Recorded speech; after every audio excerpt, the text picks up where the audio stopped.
Hi, everybody. I'm Randy Ray, and I will be your literate Texan tonight. Welcome to Driftwood Ranch, which is where I make these videos. Tonight, I've got a video about, this was actually my roommate's idea. I've got a video about 10 authors that I haven't read, that I wished I'd read, and I'm probably going to read. You know, good Lord willing, and creek don't rise anyhow. So I've got some notes that I've taken here. I actually put in a little preparation for this video. So sit back and enjoy the ride. I will say this, apparently, occasionally on the medications that I'm on, my mind tends to wander, and I might tell some kind of random story about some event from my past life. People seem to like it when I do that, but if you want me to stay strictly on topic, I'm sorry. I have a really hard time with that. But I will get all 10 authors in on this list. Number 1, okay. Number 1 on my list is Jane Austen, okay. I think everybody knows that I have an English degree. Jane Austen is probably the female equivalent of Shakespeare or Charles Dickens in terms of stature in the canon, but I've never read anything by her. I've started Pride and Prejudice but didn't finish it. I've started Northanger Abbey a couple of times and never finished it, okay? And I've written down in my notes here a few reasons or a few things about these people and why I want to read them. Jane Austen covers themes, according to my best guess in the notes that I made, of love stories and social distinctions. Love stories and social distinctions. And apparently she is also a mighty wit. Okay, Steve Donahue sings her praises very loudly. But one of the nice things about Jane Austen is that she wrote long enough ago that her works are in the public domain. And so if you're in the public domain, that means there's probably a Delphi edition about you.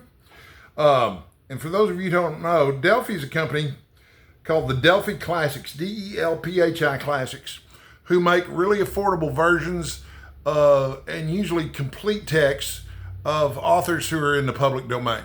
So yeah, you think, why would I need a book that's already in the public domain? Well, you know, strictly speaking, you don't. You can go to Gutenberg and just download them all. But the editors at Delphi have put them together and usually included additional stuff like photographs or drawings of things that you might be interested in related to the author. They might include reviews of the author's work from the time period. They're almost like cheap ebook versions of, oh golly, you know, I can't remember the name of the company that does these, but they're like cheap versions of Norton editions, okay? If you've ever seen a Norton edition of something like Dracula or Hamlet or something like that, they're heavily annotated and have lots of extra stuff in it. And these Delphi collections are similar. But like I say, they contain multiple books and lots of extras. This is the cover of that Delphi edition for Jane Austen. I just wanted to show that off for you right there. They're really, really cheap. I think I paid $2.99 for this. And it's her complete collection. You know, it's got, 3,500 pages, according to this. So 3,500 pages is quite a bit. I believe she only wrote 6 or 7 novels throughout her career. I'm not entirely sure. Correct me in the comments below. If that's incorrect and needs correction, please correct me in the comments below. Number 2, Robert Jordan. Now, this is an author I've kind of looked down my nose at since I was a teenager, but having not read him, I don't know why I should have turned my nose up at Robert Jordan. He wrote a series of books called the Wheel of Time series, which is very well thought of. I guess it's similar to Game of Thrones, but there's a big difference. The Wheel of Time actually got finished. Here's what I wrote in my notes here. Wheel of Time. And intricate world building, myth making, and they call him the heir to Tolkien. Man, that always just seems like such high praise to say that someone's the heir to Tolkien. And I've heard it about multiple authors. Somehow I don't think Robert Jordan is really the heir to Tolkien, but maybe he is. I don't know. Tell me in the comments if you think he is. So I started this many years ago, never finished it. It's called Conan the Invincible. This is the only Robert Jordan book that I have. I don't know if I'll start off by reading Robert Jordan's pastiche of another guy's writing and character. I'll probably go something a little later in Jordan's career that's a little more original. Any suggestions for where to start with Robert Jordan besides the Wheel of Time series? Let me know down in the comments. I want to hear your opinion. Number 3 on my list is Terry Pratchett. Terry Pratchett's another fantasy author who's responsible for a series of books set in on Discworld, and I've not read any of them. So I understand they're fantasies with that pay certain amounts of attention to and maybe perhaps satirize certain social conventions. I also understand that the book is, or the series of books, there's something like 30 or 40 books in this series, but my understanding is that you don't have to read all of them to understand all of them, and that the tone varies quite a bit from one of the books to the next. I have the cover to the first in the series, The Color of Magic, here. I'm just going to show this off. It's on my Kindle too. Beautiful cover art here. Discworld, a Wizard's novel, it's called here. But that's Terry Pratchett. Believe it or not, I've never read anything at all by Terry Pratchett. So I'm actually pretty excited about adding him to my list. I don't know when I'm going to get to him. I believe Terry Pratchett's no longer with us. But that's number 3 on my list, is Terry Pratchett. Number 4 on my list is an author that was recommended to me by Kat over at a Ginger Bibliophile. And this author's name is James Rollins. The book that I'm about to show off on the screen here is called The Starless Crown. Okay, so the book recommendation for The Starless Crown, I'm 95% sure of this. Steve Donahue writes a top 10 list every year, or a series of top 10 lists. And the big difference between Steve Donahue's top 10 lists and most book critics' top 10 lists is that he's actually read all the books himself. So you're getting one person's list of top 10 books. And this was in the top 10 list books of the top 10 fantasy books for that year. And so, but I understand that James Rollins doesn't just write fantasy. He also writes espionage books and technological thrillers. So I'm interested in seeing those too, but I'm also interested in reading them and comparing how he handles one genre as opposed to the other, because it seems to me like the thriller genre is going to be very, very different from the fantasy genre, and I kind of want to see how he handles the difference between the two. But that's number 4 is James Rollins on my list. Number 5 on my list, yeah, we're almost halfway through, and I don't think I've gotten into any strange anecdotes about ex-girlfriends or anything yet, but they may be coming yet. Number 5 on my list is Philip Jose Farmer, which is a name that I've heard constantly through the years. I understand that he was the one who created the concept of the Wold Newton family.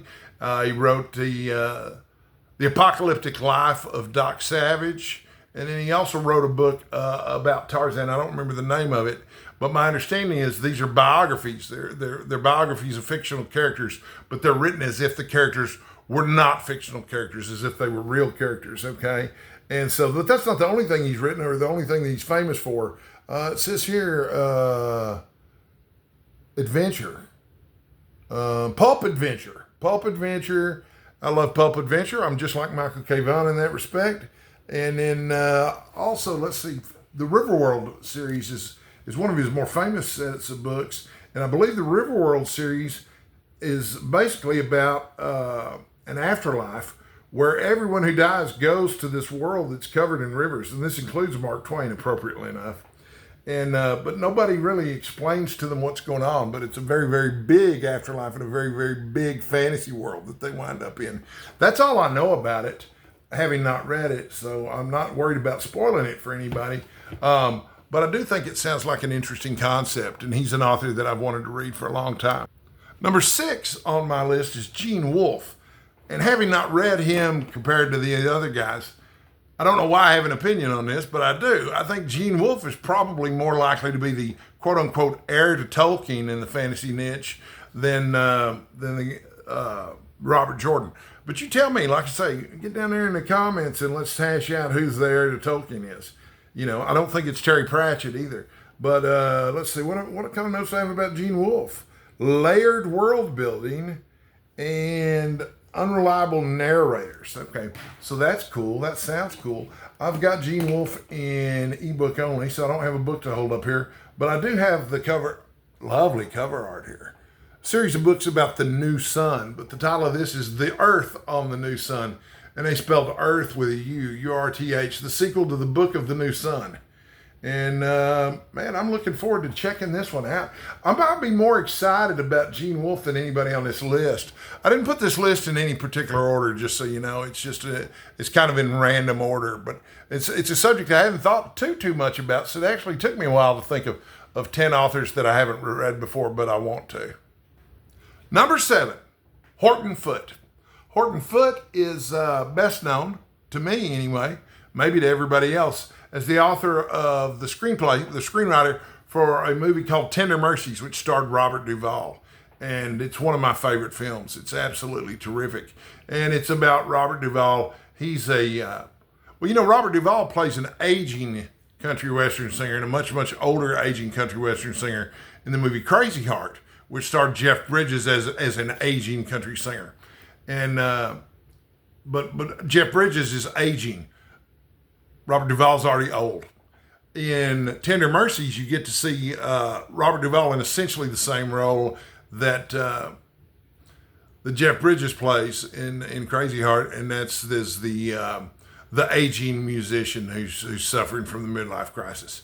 At any rate, I understand that Horton Foote is a remarkable novelist and memoirist too, and so I've got a book here, and it looks really good to me, called Farewell, a Memoir of a Texas Childhood. Now I'm interested in reading that because, I could have written a book about a Texas childhood because I grew up here too. And this is not the cover art, but it's on my Kindle nonetheless. I'm sure that his actual physical books are in a lot better shape than that in terms of being lovely to look at, whatever. But I mean, do we really judge books by their covers on this channel? I don't know. Maybe we do. Do you think so? Talk about it in the comments. I don't know. Number 8, P.G. Wodehouse. And I've got Weekend Wodehouse here. This is the copy of the Wodehouse book that I have. Wodehouse comes highly recommended. Michael Dirda mentions and recommends Wodehouse. And I may not be pronouncing his name correctly either. Y'all let me know if I'm not pronouncing it correctly. But Wodehouse, or Woodhouse, however you pronounce it, is the author of a series of books, and they have to do with a butler named Jeeves, among other things. And they're supposed to be comedic and have really dry wit. The sentences are supposed to be really well written and, what was the word that I heard? Elegant. Well written and elegant, finely crafted sentences. So I'm actually looking forward to digging into this too, because if there's anything I like better than comedy on the page, it's comedy on the page that consists of perfect sentences. Number 9 on my list, as the Beatles always like to say, number 9. Number 9. Nobody ever gets that. Whenever I'm in public somewhere and somebody says number 9 in any kind of announcement, or even if it's just a friend of mine that says 9, I'll follow up by saying number 9, number 9. Nobody ever gets the joke anymore. I'm not sure that anybody ever got the joke, ever. But anyway, now that you know about it, it's got something to do with the Beatles, maybe you'll get the joke. Number 9 is Jonathan Franzen, who wrote a novel called The Corrections, among other things. This one that I'm going to hold up is Freedom by Jonathan Franzen. He's a modern novelist who's particularly interested in family life during our 21st century, during our generation, and also society and how it's going. So I've read part of The Corrections and thought it was okay. I didn't think it was all that, but I didn't finish it either. So yeah. But yeah, I'm looking forward to reading Jonathan Franzen. One of the other things is, you're going to love this too. This is kind of an ego bragging rights, meaningless thing. I don't think he's written more than 4 or 5, maybe 6 novels. And I love being able to say that I've read an author's complete works. It's really easy with him and with Jane Austen because they just hadn't written that many books. And finally, number 10, Brandon Sanderson. This here is a copy of The Way of Kings, which is it's book 1 of the Stormlight Archive. And wow, that sure does seem to be a long sword there. I don't think it's a sword. It's a long sword, even though you realize after you looked at the picture for a little while, there's light coming out of the sword. But it's still way, way longer than a sword ought to be. So anyway, maybe it's not even a sword. I'm not really good with illustrations on fantasy books, but But anyway, Brandon Sanderson, for whatever reason, seems to be a controversial fantasy writer. I don't know. I see his name all over the place all the time. And not always, there's always people, they seem to be arguing about, oh, Sanderson, is he a good guy? Is he a bad guy? Is he a good author? Is he a bad author? I don't know, man. I just see that he's the center of all this controversy all the time. And I don't think it's the kind of controversy that someone like Neil Gaiman has gotten himself into, but it does seem like people have, have strong feelings about Brandon Sanderson one way or the other. So I'm interested in checking out what he's written and figuring out for myself if he's an author that I love, an author that I hate, or an author that I love to hate. I don't know. We'll find out. So, all right. So I'm going to wrap up my video about authors that I've never read but want to read. And but I want to end it with an invitation to you to tell me about authors that maybe you've always wanted to read but haven't yet, and maybe you're going to get to them. Maybe leave some of those in the comments. Or, there may be some authors that you want to recommend to me and some reasons that you want to recommend them to me. And if you have some of those, please leave those in the comments too. I love to answer comments. I don't know if you noticed or not, but I respond to every comment that I receive, which keeps me pretty busy these days because y'all are a commenting bunch, and I wouldn't have it any other way. So, as I always like to leave you from Driftwood Ranch, I want to give you a couple of pieces of advice that I think are very good and that are always going to be very good. Number one piece of advice is stay sexy, folks. And then number two, please, by all means, stay hydrated. It can really sneak up on you. And I will see you in the next video, which will be coming soon, probably tomorrow.